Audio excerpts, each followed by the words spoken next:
When I'm thinking back on all of the incidents that happened, and I think the teachers in the school and the bookstore really assists me because I was emerging myself and finding out about our people.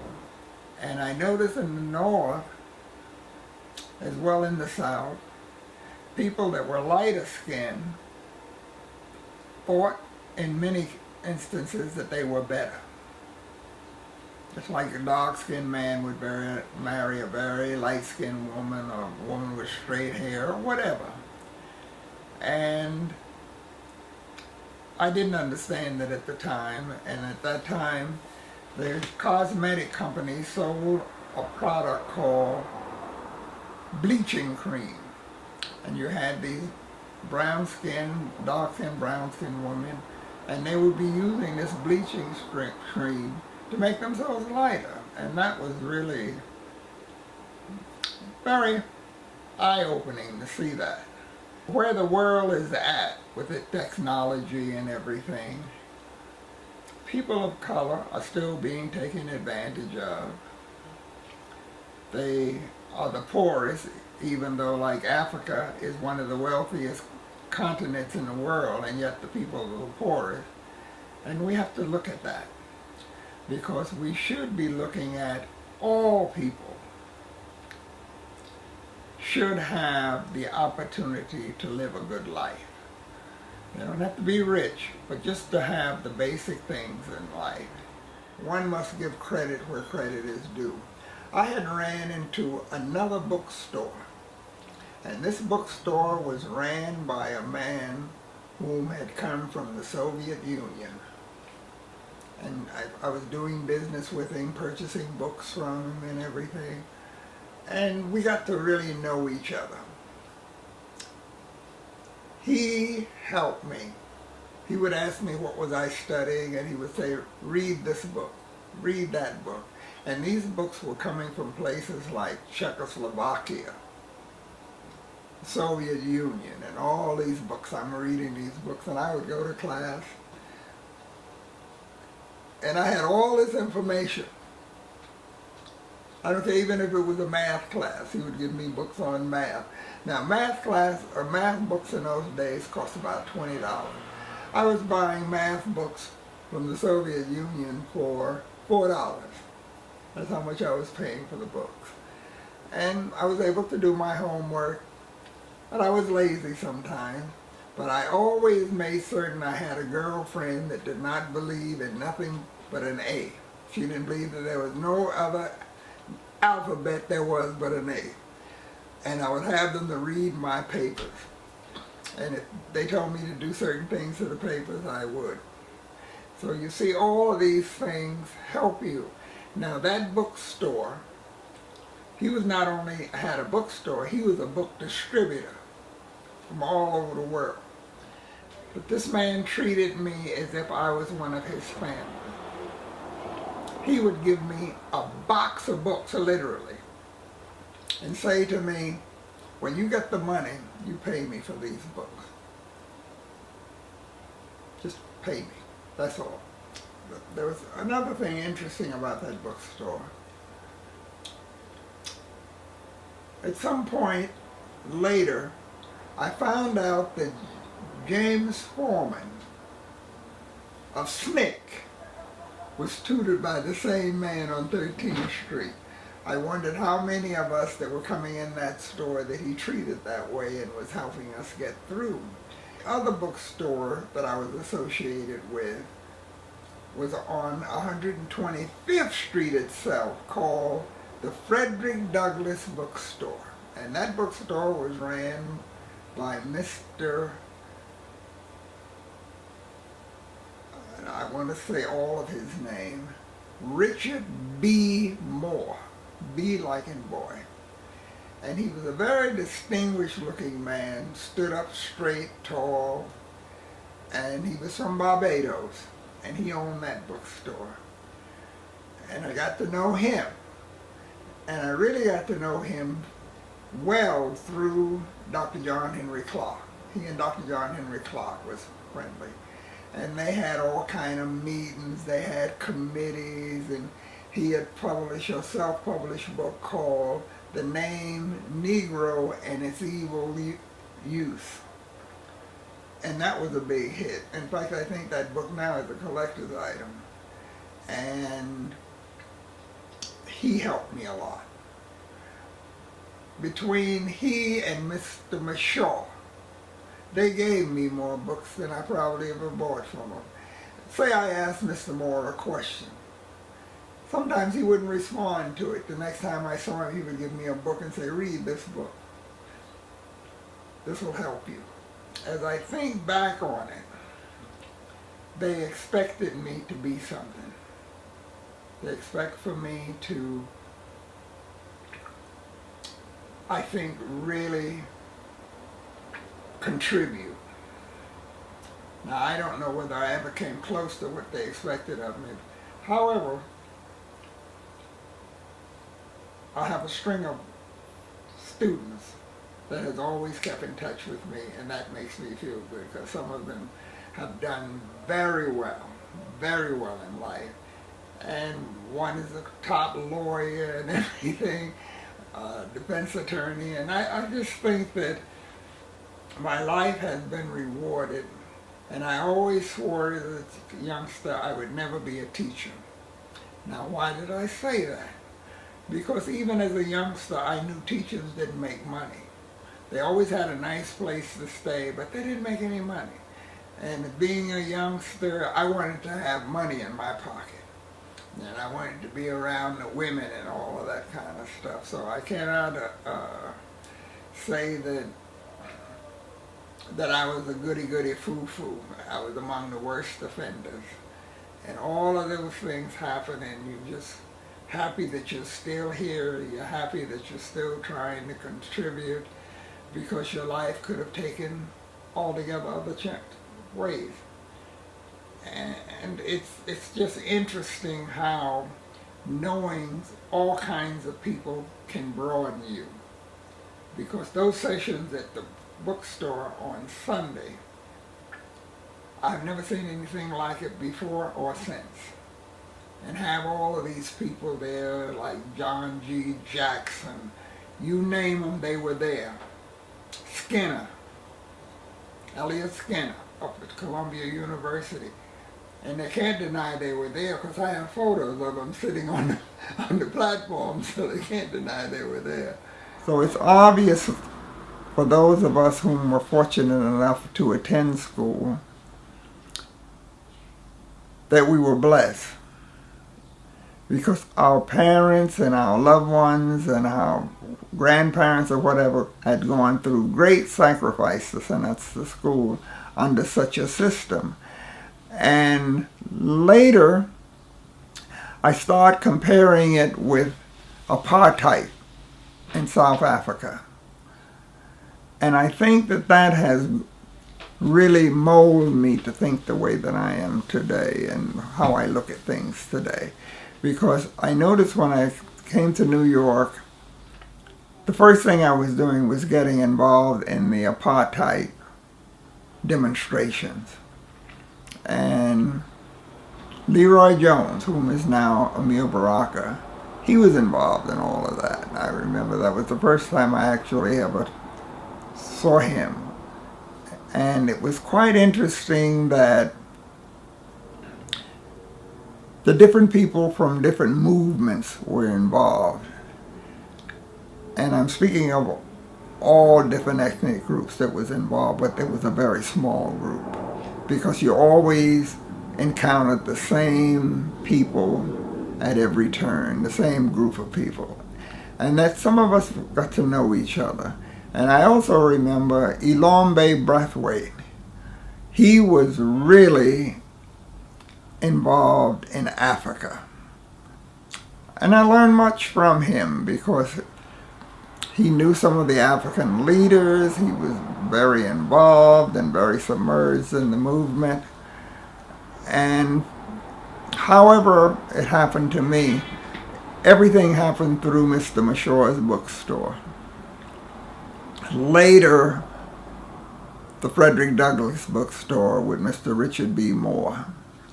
And a little later than that, the one that was the Marxist bookstore down on 13th Street. Between those two bookstores, I think I was educated in many things and what was going on. I had never really heard Malcolm speak until much later. And when I heard him speak one day, it was in front of Mr. Mashaw's bookstore. And I remember him saying, "See that?" And he was pointing at a policeman. And the policeman was standing near where I was standing. And he says, "See him? Look at him. He's nothing but a blue-eyed, blonde-headed devil. That's what you're up against." And I thought for a moment, I says, I've never heard anyone just say all of these things so plain. And I was really afraid for him. And at that time, I says, you know something? I don't think they're going to let him live very long because he's too straightforward. He's not camouflaging what he's feeling or what he's saying. And now this is years before this incident of him being assassinated happened. But it was just, that was the kind of impression he made on me.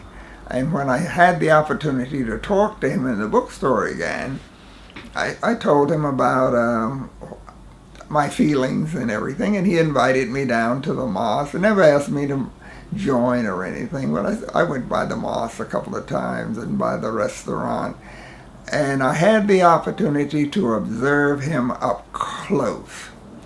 And by observing him up close, I mean the way he would treat the sisters and the brothers that belonged to the nation, how much respect he had for them. The sisters would sometimes come to them and complain about their husbands not doing right at home. And he would make a note of it in his book, and he said, "Don't worry, sister, I'll take care of it." And the reason that he could take care of it, because he had an army to do all of those things. And they would send people out, like say if I was not bringing my money home for a couple of weeks, and my wife went to him and complained about it. 2 brothers would come and visit me on my job, and they would say that brother minister had sent them down to talk to me because my wife had complained. And if I acted up in any way, I would be on the ground, and they would be picking me up, brushing me off, asking, "What happened to you, brother? Did you fall down? Did you stumble or something?" And all of these things, I became more and more interested in respecting him as a person whom loved his people. And we became friendly enough for me to talk to him at home, and we discussed different things. But the idea for me was that he was always learning, and he was different from any of the other leaders, because the other leaders were very self-contained. They didn't reach out to other leaders. It's that everyone wanted to do their own thing. And that kind of deterred me from joining anything at all, or any of these organizations, because they all seemed to be only for self. And one of the things I knew as a youngster, you do not really accomplish anything if you want to be an individual. That is the hype of the system as far as I'm concerned. You have things and create things by working together. Another person that I was talking to and paying attention to at that time was Dr. Ben. Dr. Ben used to hang out across diagonally from the bookstore on 125th Street by the Teresa Hotel. And there was a place there called Chuck Full of Nuts. And he would be there all the time, either sitting inside the little cafeteria there, or leaning up against cars writing his books. And he was not very popular in those days. He belonged to African-minded group, I had attended a few of their meetings and things of that sort. And they would talk about Africa and African history and things. And that's how we became friendly. And that was how I was able to interview him when they had the disturbance in 1964 in Harlem. The other person that I spent an awful lot of time with was the Frederick Douglas Bookstore. Mr. Moore was very nice to me. He and his family was very nice to me. And they were really, they had things every Sunday. They had really taken their charge very seriously. They were about bringing out what had been left out of the African history, out of the books about Africa. And they also were doing some writing of their own. And one of the books that they kind of re-edited was the one by Frederick Douglas, My Life, My Bondage. And they came out with a book about Frederick Douglass. It has a red cover on it. I thought it was very profound. And I think in my collection I have cutouts of My Life, My Bondage, where they edit and was putting their book together. And I think that's, I always thought that was kind of cool. And I knew how that book was put together, and it was just interesting. And to watch these people, ladies and gentlemen, doing all of these things. Most of them did not hold advanced degrees, but they were workers. They were people that were really working towards something and to bring awareness to our people. And between that and knowing musicians, it was a very exciting place for me. It ended up that I got into something that I never thought I would do. I never thought I would become a teacher. And I knew that Mr. Mashar, I knew that Mr. Richard B. Moore and others, Keith Beard, all of them, expected me to get a terminal degree. So I returned to school to do that because I felt I owed it to them. And they had given me so much literature that I had no excuse not to do it. And I feel that the spirits have been good to me. I have been blessed. It's not too many people that can stay around as long as I have been around and face some of the things I have faced in life and still feel that I was a very fortunate person. And I remember talking to my mother when I was 32 years old. My mother was in the kitchen with her apron on, standing at the sink. And I says, "Mom, I earn far less money, yet I save more money, and I'm happier." And she just turned around and looked at me and she says, "You know why, son? Because you're getting yourself together." And I never forgot that. And that has always been an inspiration to me. And because Mom was nice. Mom could sing, she could play the piano. She always wanted us to better ourselves. And it was many mothers like my mom. And that's how some of us kind of got through this society, because this society, whether people recognize it or not, this society is very cruel to people of color. And it's a shame that our grandparents had to tell us that we had to be better than a white person. Children should not be put under that kind of strain, because everyone is not able to become themselves under that kind of strain. And some start doing things they shouldn't be doing. They start drinking or taking drugs. And I'm saying this from experience because I have watched it. have known people that were my age got involved in something like that, and they did not live to be 30 years old. And they came from beautiful families. These were not bad people. I can't say that they were, not taken care of. You can't say that. I'm speaking of people that came from homes. Their family owned their homes and all of that. And I just witnessed so many things. I've seen top musicians go down the drain. And it's something that kind of stick with you. And it also tells you an awful lot about this system and how you are meant to be a beast of burden. And it's going to take a lot to change that. And I'm not sure whether it can be changed because it's so ingrained in this society. And even at top levels in the educational system. I have been teaching now for so many years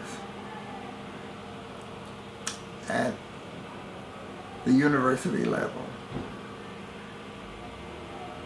And people would be surprised at what still happened to you at that level or how you are responded to. And a couple of the incidents I can remember, like you will say something to them like, well, I don't think that you should do such and such because that's going to stop your recruitment for getting your basketball players. And they think you don't know what you're talking about or referring to.